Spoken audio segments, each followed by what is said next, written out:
The Justice Department is leveling serious allegations against the Southern Poverty Law Center, accusing the group of secretly funding extremist organizations it claims to fight. A new indictment alleges millions of dollars were funneled through shell accounts to individuals tied to the KKK and neo-Nazi groups. SPLC has pushed back, saying the payments were part of some sort of informant program to expose these hate groups. Now, joining us now to discuss all this is the president of Accuracy and Media, Adam Dillette. Thank you so much for joining us. Good to see you again.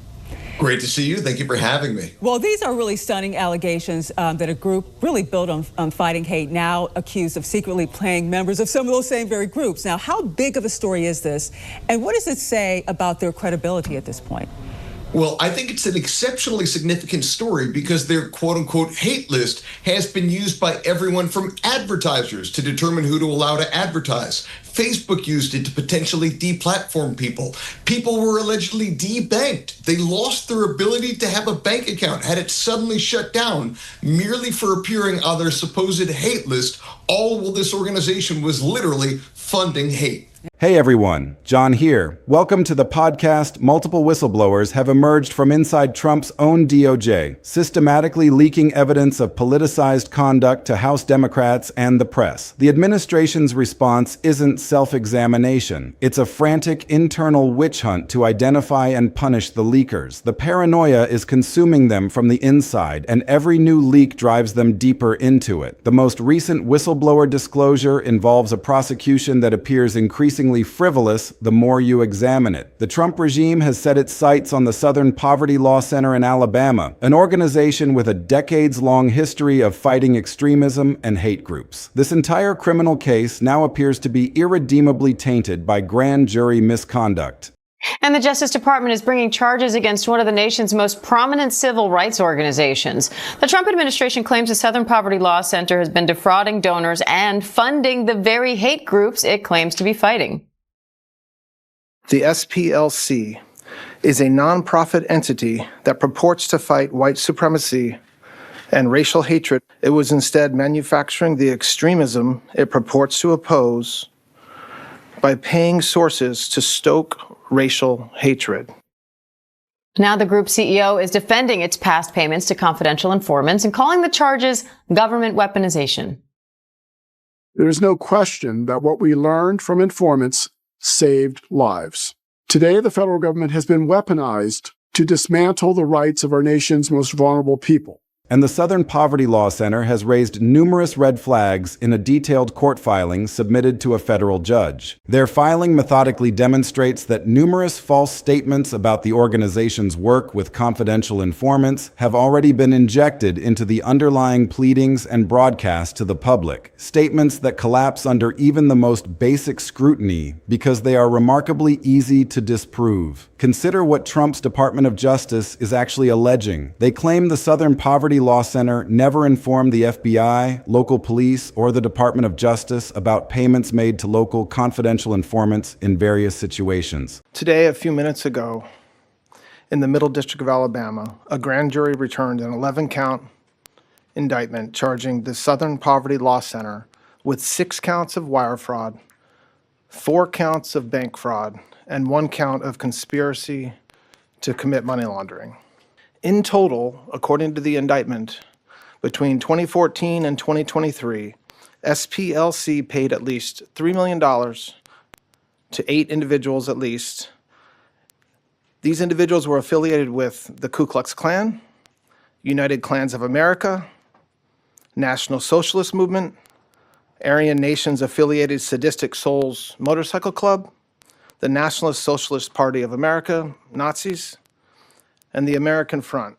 They claim the organization concealed these payments and hid the fact that it was operating an informant program designed to penetrate extremist groups that were involved or potentially involved in violent acts. The Southern Poverty Law Center's response to these allegations is devastatingly simple. They are essentially asking what the prosecutors are talking about, because the truth is the exact opposite of what the indictment claims. The organization has literally worked hand in hand with the very same prosecutors who are now bringing this criminal case against them, and they have done so for more than a decade. Interesting. The DOJ claims this was a decades-long scheme using these shell companies and hidden payments, while the SPLC has denied any wrongdoing. They have done that. What questions do you think still need to be answered here when it comes to this organization?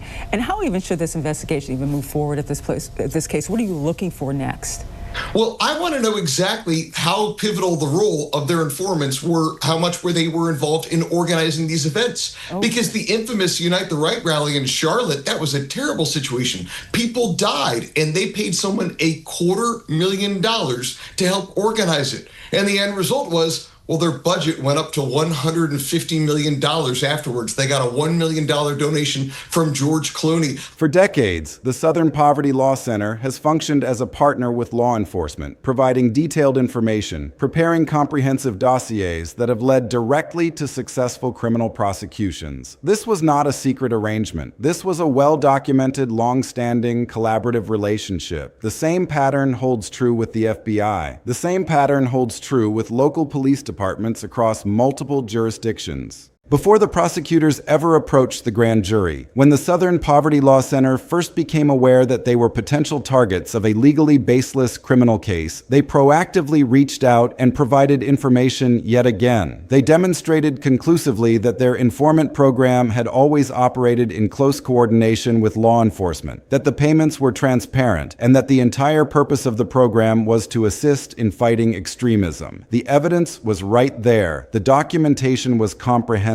And yet the indictment moved forward anyway, apparently because the facts were less important than the political objective. A whistleblower from within the system, someone who had witnessed this entire sequence up close, decided that enough was enough. This person approached Democratic Congress member Jamie Raskin and provided detailed information to him and other Democrats on the oversight committees, because at this point, Democrats are the only ones who will actually listen to whistleblowers without immediately trying to identify and destroy them. The whistleblower revealed something deeply troubling about how this case came together. There appears to have been a rushed, politically motivated indictment of the Southern Poverty Law Center, pushed through at breakneck speed as part of a broader career advancement strategy. According to the information provided, Attorney General Todd Blanche, or Acting Attorney General depending on the precise moment in the administrative chaos, wanted to endear himself to Donald Trump. His ambition was to secure the permanent Attorney General position after Pam Bondi's departure, and he apparently viewed the prosecution of a perceived liberal enemy as the perfect way to demonstrate his loyalty and his willingness to use the levers of justice for political purposes. The reporting from MSN captures the essence of this whistleblower letter. The Department of Justice rushed the indictment of the Southern Poverty Law Center despite serious internal concerns about the case's fundamental weakness. According to the whistleblower reports, after someone expressed genuine concerns about the strength of the case against these civil rights organizations, those concerns were overridden. Members of Congress now have serious questions for the prosecutors involved, questions that demand answers under oath. A senior Trump administration Justice Department official ordered federal prosecutors in Alabama to rush through a controversial indictment despite knowing about the profound weaknesses in the government's legal position. The whistleblower account obtained by MSN describes a process driven entirely by political pressure rather than legal judgment. Congressmember Raskin, serving as the ranking Democrat on the House Judiciary Committee, joined by Representative Mary Gay Scanlon, the ranking Democrat on the Subcommittee on the Constitution and Limited Government, formally documented these whistleblower allegations in a letter sent to Kevin Davidson, the acting United States Attorney for the Middle District of Alabama. The letter cut straight to the heart of the matter. According to the whistleblower information provided to the committee, Associate Deputy Attorney General Singh ordered the U.S. Attorney's Office for the Middle District of Alabama to rush through the indictment of the Southern Poverty Law Center, despite serious concerns about the strength of the case. The letter represents a formal demand for accountability, a demand that the truth about how this prosecution was manufactured be brought into the light. The requests in the letter are comprehensive and pointed. Raskin and Scanlon are demanding that Davidson turn over records regarding regarding his office's use of Southern Poverty Law Center informants and information in criminal or civil matters, spanning from 1996 through the present day. This is not a narrow inquiry. They want to see the full historical record of the collaborative relationship that the indictment conveniently ignores. They are also demanding all communications, every email, every phone call record, every text message exchanged among the U.S. Attorney's Office, the top DOJ official Singh, who maintains extremely close ties to the Trump regime and occupies a high position in the Justice Department leadership structure, and any other relevant parties concerning the investigation and indictment of the organization. The demand covers the period when this prosecution was conceived, developed, and pushed through over internal objections. What makes this situation even more revealing is how the Trump loyalists within the Department of Justice are responding to these leaks. Current and former Trump supporters embedded in the agency are frantically trying to spin this as part of a deep state whistleblower community working from within to undermine legitimate federal prosecutions. They want the public to believe that these whistleblowers are saboteurs, enemies of justice, who are leaking information to damage the administration. But the reality is precisely the opposite. The Trump federal prosecutions are undermining themselves. They collapse under their own weight because they are part of a weaponized plan designed to grab headlines and capture a media cycle. But then they quickly fall apart when anyone examines the actual evidence. The whistleblowers are not the problem. The problem is that the cases themselves are legally empty shells designed for political spectacle rather than genuine law enforcement. Remember the prosecution of Don Lemon? That case perfectly illustrates the pattern. The Trump regime rushed to arrest him at the Grammys, generating maximum media coverage and maximum public humiliation. The headlines blazed across every platform. Donald Trump's Justice Department had taken down a prominent media figure. But after they captured that headline, after the cameras stopped rolling and the news cycle moved on, the DOJ's attitude shifted dramatically. Suddenly, the case was complex. Suddenly, they needed lots more time to prepare. They began requesting delay after delay after delay, pushing the case onto that distinctive Trumpian litigation track where prosecutions are designed to languish forever while destroying people's reputations through the mere existence of the charges. The accusation itself does the damage, and the Trump regime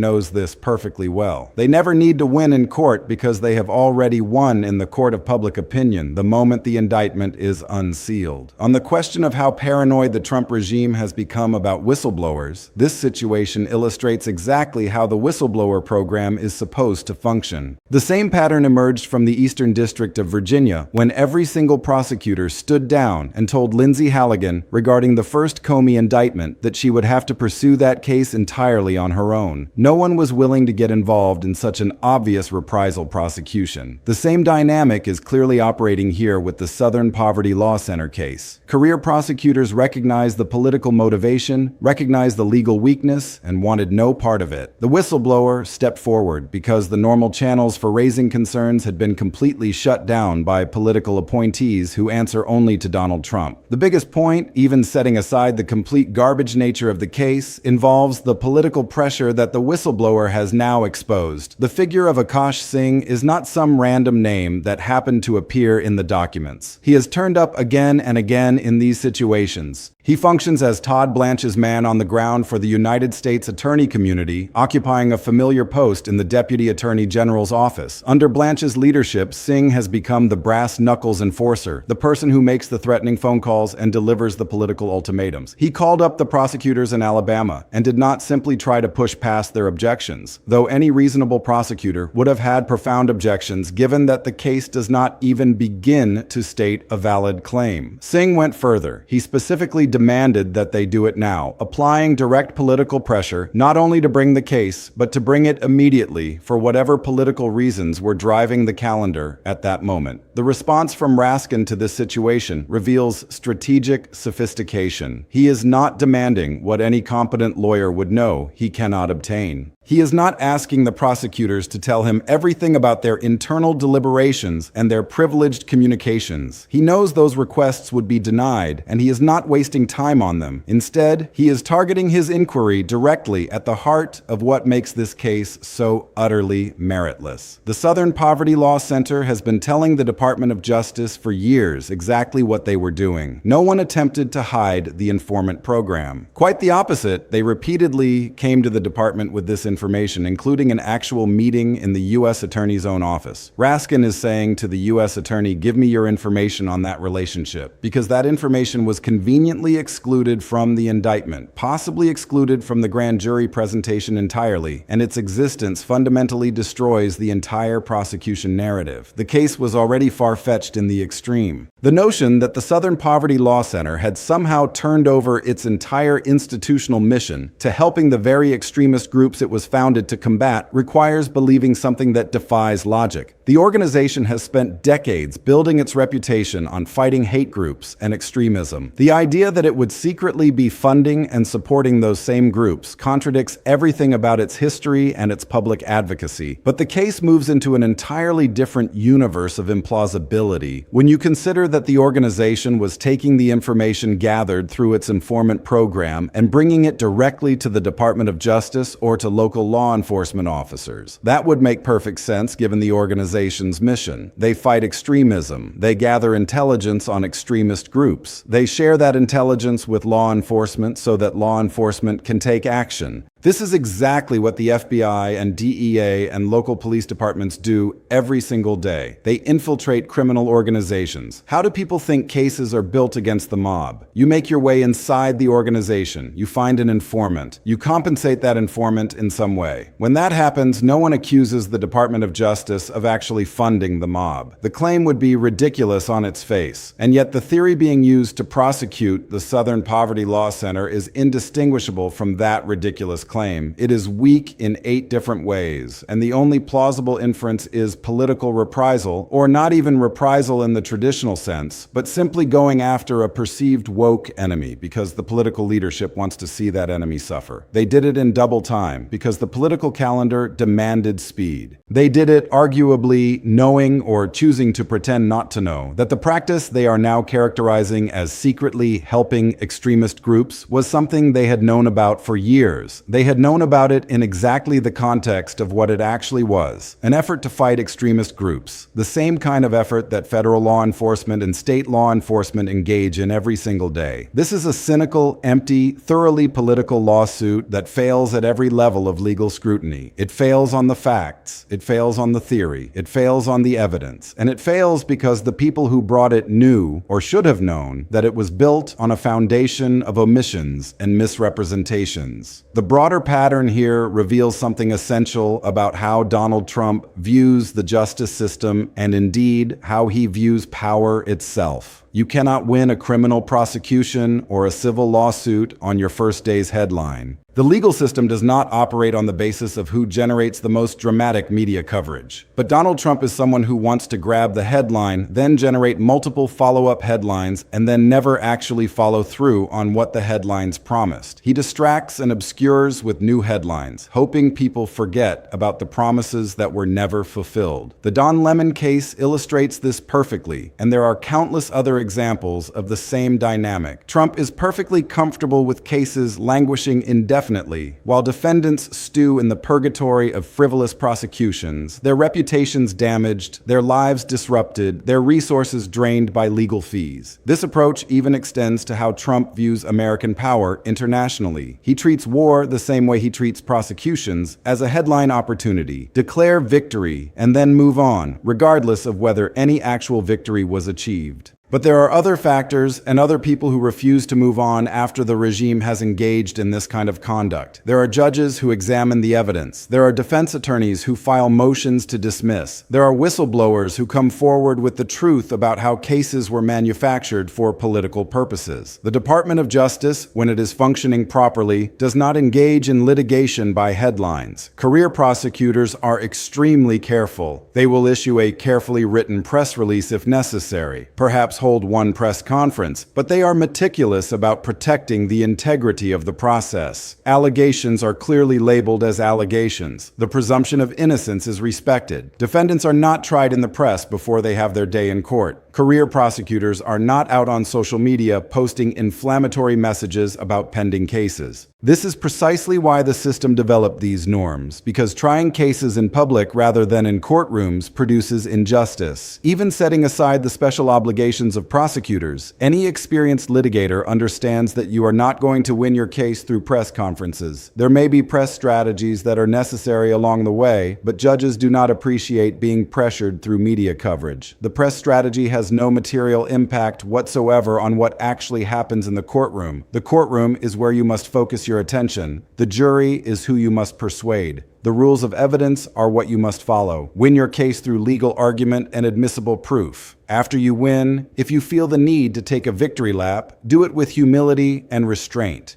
But you do not take your victory lap before you have won your case. That is a fundamental principle that the Trump Department of Justice has completely abandoned. The ethical implications go even deeper than judges disliking the publicity. The tactic of trying cases in the media is completely unethical, and the reason is straightforward. It dirties up a defendant in the public mind, which is exactly what the Trump regime is trying to accomplish. They want to leave a false impression of guilt that will persist regardless of whether the case ever holds up in court. But this traditional concern about pre-trial publicity has been turned entirely on its head by the current regime. It is not simply that they are now violating the principle of not publicizing cases for improper purposes. The more fundamental problem is that they are bringing cases that are nothing but publicity. These are headlines without bodies, accusations without evidence, indictments designed to generate media coverage rather than convictions. The Southern Poverty Law Center prosecution promotes the narrative that the organization supports extremism. The James Comey prosecution promotes the narrative that he tried to threaten the president. And in both cases, there is nothing substantial behind the headline. All they get is that initial media hit. But someone like Todd Blanche must know the cases are hollow. The approach serves Trump's political purposes, even though it could not be further from the foundational notion that the Department of Justice exists to do justice without fear or favor. They are not just dirtying up defendants in the press. They have nothing when it comes to actual court proceedings, and they are going to be embarrassed when these cases reach judges who examine the evidence. But that is apparently a price they are ready to pay if it gives Donald Trump the short-term adrenaline rush of seeing his perceived enemies humiliated in newspaper headlines. The response from the MAGA media ecosystem to these whistleblower revelations is fascinating and entirely predictable. All of these personalities are rushing to post that Democrats are interfering with an ongoing criminal investigation. Julie Kelly immediately framed the whistleblower as a problem, noting with apparent disapproval that Democrats have a whistleblower claiming that Akash Singh, whom she describes in dismissive terms, pressured the U.S. attorney to charge the Southern Poverty Law Center. She falls back on the grand jury defense, arguing that a grand jury found enough evidence to hand up an indictment as if that settles the matter. Mike Davis takes a similar approach, demanding to know why Democrats are obstructing justice by illegally interfering with an ongoing federal criminal prosecution. Jared Wise, drawing on his own experience as a Trump political appointee at the Department of Justice, complains that information from his emails was continually leaked to the media after the New York Times revealed that he, a former January 6th defendant, was working as a senior advisor to the Deputy Attorney General. The fact that a January 6th participant was working in a senior role at the Justice Department is apparently less concerning to these figures than the fact that someone leaked the information. This is what they are focused on, the leaks themselves rather than the underlying merits of the cases being exposed by those leaks. The response to these talking points requires addressing two fundamental misconceptions. First, whistleblowers are supposed to exist within the system. Congress has established a formal whistleblower program specifically designed to address improprieties, and the oversight committees are the appropriate recipients of whistleblower information. This is exactly how the system is supposed to work when internal channels for raising concerns have been corrupted or shut down. The whistleblowers are not the problem. They are the safety valve that the system depends upon to expose misconduct when normal accountability mechanisms fail. Second, and perhaps more important for public understanding, the grand jury argument is essentially meaningless. The idea that a grand jury signed off on a prosecutor's proposed indictment means basically nothing about the strength of the case. It is true that there have been some stunning episodes recently in which the Trump Department of Justice could not even get cases past a grand jury, and those failures are genuinely notable. But in the normal course of events, the fact that a grand jury returned an indictment tells you almost nothing about whether the prosecution has merit. Most experienced prosecutors have never seen a grand jury refuse to indict in any case they have handled. In an entire career of supervising prosecutors, the number of times a grand jury has rejected a proposed indictment can be counted on one hand. The grand jury process provides almost no meaningful check on prosecutorial overreach. The fact that the Trump regime is now depending on the grand jury's approval as their primary defense, treating it as some kind of validation of their legally bankrupt cases, represents the last refuge of prosecutorial scoundrels. When the evidence and the law are both against you, when your own career prosecutors have raised serious concerns about the case, when you have rushed the indictment through for political purposes, pointing to the grand jury's rubber stamp is an admission that you have nothing else to offer. The Department of Justice is supposed to be the institution that rises above politics, that pursues justice without regard to partisan advantage, that brings cases based on evidence and law rather than headlines and political vendettas. What we are witnessing instead is the systematic corruption of that institution from within, carried out by political appointees who view the justice system as just another weapon in their arsenal. The whistleblowers who are coming forward at considerable personal and professional risk are performing an essential service to the Republic. They are providing the transparency that allows Congress and the public to understand what is actually happening inside an institution that has been turned against its own founding principles. The Southern Poverty Law Center case, like the Comey case and the Don Lemon case before it, is not really about law enforcement. It is about politics conducted through the mechanisms of prosecution. And the whistleblowers are making sure that the American people can see exactly what is being done in their name.